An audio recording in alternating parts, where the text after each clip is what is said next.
Good evening, Professor Hunter. Today I'm going to provide an overall idea about my final project topic in a high level. I'm going to talk about the internet and cybersecurity, which is also the topic of my final project. So let's start with the definition. What is cybersecurity?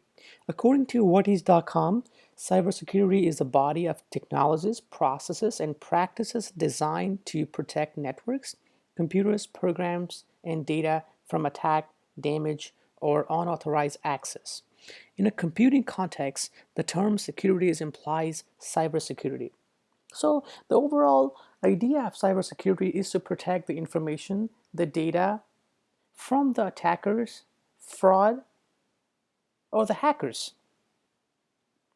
We have to provide the privacy and the security to the personal information, small businesses information, retail stores, healthcare information, and also the government data as well, which can be highly secured. And the information sharing has become extremely popular through internet. Therefore, those information must be safe and secure. Personal data, business data, banking data, healthcare data, and highly secure government information must be stored safely and securely. And most importantly, we have our personal information over the internet through our credit card, our financial information, our healthcare information. And those things must be secure and safe from the outside attackers or inside attackers as well. So what are the benefits of the cyber world? We have a lot of advantages of the internet, which is also known as cyber world. So it creates new opportunities. It eliminates barriers between different cultures and between different groups, and it promotes efficiency. It helps education. It helps educate people from all over the world. Right now, I'm studying in Southern New Hampshire University as an online student. I can access every information that requires to complete my course by sitting in my room, and I can complete my degree by using the internet and by help of the internet. So, it is also helping people uh, to get educated, to get education from sitting in their rooms and their homes from their busy life, and also, of course, economic growth. A lot of online businesses are booming in the current world, and it is only possible because of the internet. We have information about products, services from that are available in the different part of the world. We can access the information with the help of the internet. And social networks, Facebook, Twitter, YouTube, and all these social networks are also become possible because of the internet, online banking, online businesses, communication and interaction, networking. These are definitely the advantages of the internet, of the cyber world. So why the world needs cybersecurity? We have so many advantages of the internet, and there are a group of people that are taking the uh, advantage of the internet uh, to steal information, to hack the system, to break the system. So we need to eliminate the number of hackings that are happening every day. So we need to minimize the internet scams and frauds. We need to minimize the cyber theft and cyber crime. We need to enable more trust with online transaction. I hope we won't have a day that we will be afraid to purchase anything over the internet. So we need to uh, keep the cyberspace more safe and secure so everybody can be comfortable using the internet, doing the transactions, sending the email, communicating over the internet. So we need to control the data breach. Data breach is the biggest issue for most of the smaller and larger businesses. People uh, people have their personal information, and the companies needs to store those personal information somewhere, which is simply can be database. So people, many people in the world are attacking and stealing this information and selling the information to a third party for money, and which is not a good thing. We need to establish a mutual trust with different nations. We need to stop the identity theft issues from the world. We need to stop the cyber war. So we need to empower the trust between nations. So what are the impacts of cyber world in societies? Especially in societies we're facing identity theft. That's the biggest impact. We have data breach. We have internet addiction. People are on the internet all the time. Kids are not playing outside with other kids, so busy with their personal devices, with their video games, with their musics. Child pornography is another biggest issue we're facing uh, from the internet as well. So we need to minimize those issues. The malware threat is also another issue.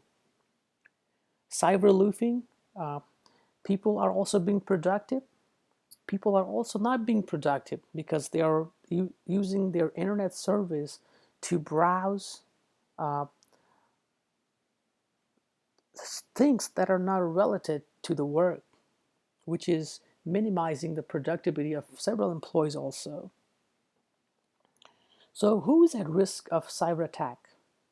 Of course, the small businesses, large businesses.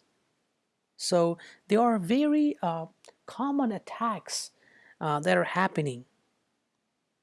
And then especially is the malicious code and is the problem the scan attacks are the common attacks that are happening in the world. It says in the picture that 1.5 million cyber attacks reported in the US in 2013.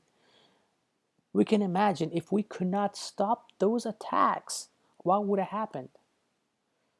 Nothing would be secure over the internet. So, what are the common cyber attacks that we are most likely to face?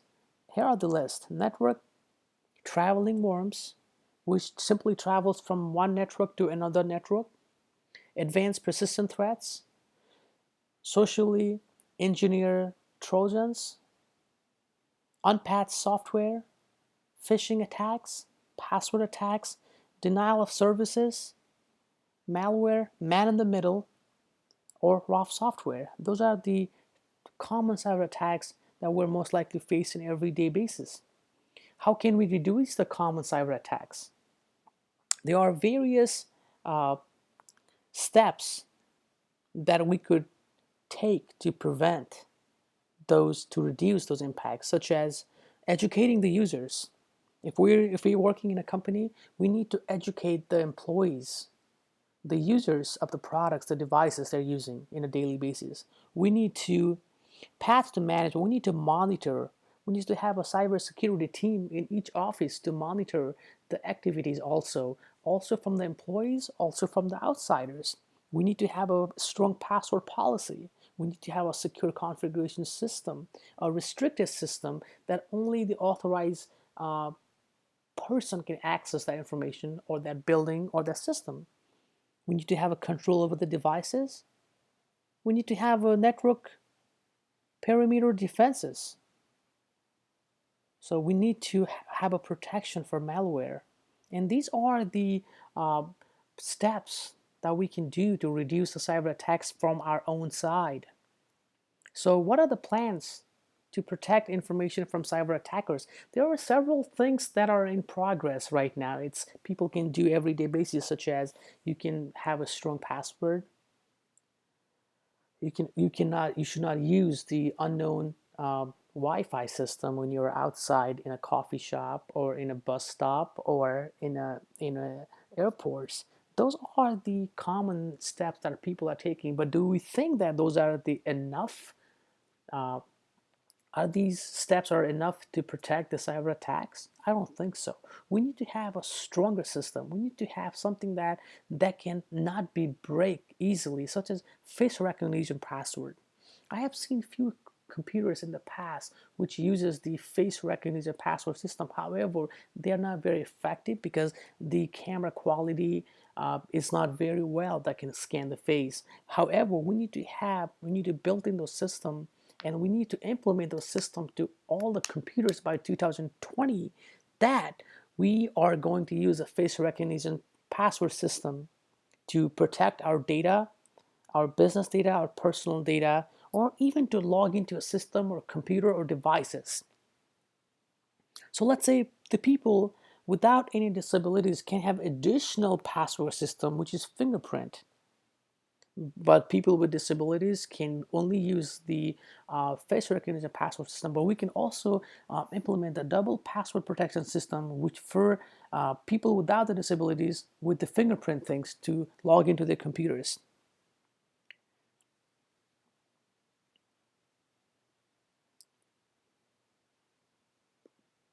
And major government employees must have two-factor authentication protection to every devices they use because highly confidential data must be protected. So those are the things we can do. We can have one password. It's like a picture here. We can have a one password, but we can also have an additional passcode that is required to log in. So the voice recognition password also another way to access the highly secure building, such as Department of Defense, uh, those like military offices data, those things we should have a voice recognition system so we can have multiple password protection system to access the data. So what happens if there is no cybersecurity? We all know that this is simply the end of the world, just like the World War First, the World War Second.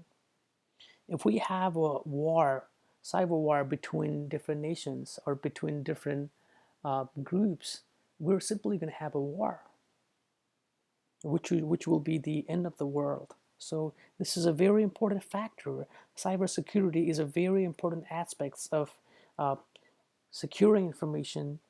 Uh, so that must be implemented, must be taken very seriously. Thank you very much.